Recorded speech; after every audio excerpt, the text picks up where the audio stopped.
Shalom, shalom, bien-aimés. J'espère que vous portez bien. Nous sommes dans un proverbe par jour et loin de la folie pour toujours.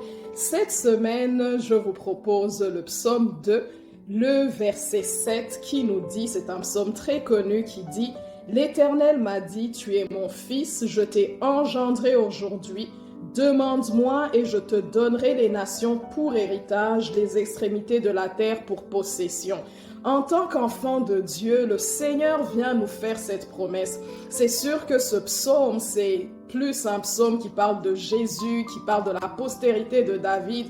Dieu qui est en train de dire, écoute, il y a des tumultes dans les nations, un peu comme ce qu'on est en train de vivre en tant que nation, en tant que peuple, en tant que gouvernement au pluriel. En tout cas, il y a des tumultes avec la pandémie depuis maintenant 2 ans. En tout cas, on voit que les populations sont exaspérées.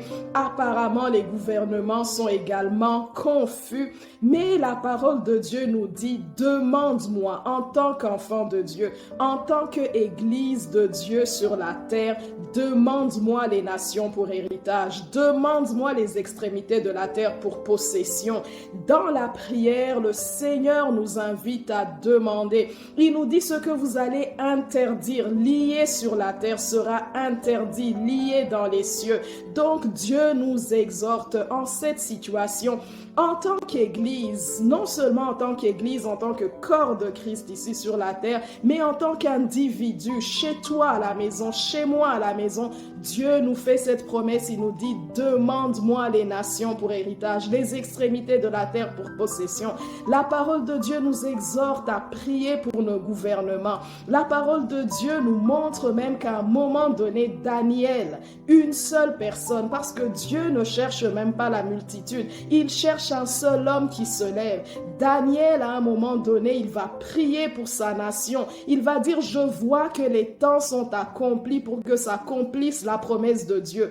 Daniel, un seul individu, il va prier et la situation spirituelle de sa génération va complètement changer. Mais la parole de Dieu va également nous montrer dans Ézéchiel 22, Dieu qui est en train de dire, je cherche un seul homme qui se lève, qui se tienne à la brèche, qui élève un mur afin que je ne détruise pas le pays, mais je n'en trouve aucun. Donc aujourd'hui, le Seigneur nous fait cette promesse et cette injonction. Lève-toi là où tu es, prie pour ta nation, prie pour les gouvernements, prie pour ta famille, prie pour la situation autour de toi, parce qu'en tant qu'enfant de Dieu, je suis cette lumière dans mon quartier, je suis cette lumière dans mon entreprise, je suis cette lumière dans les nations.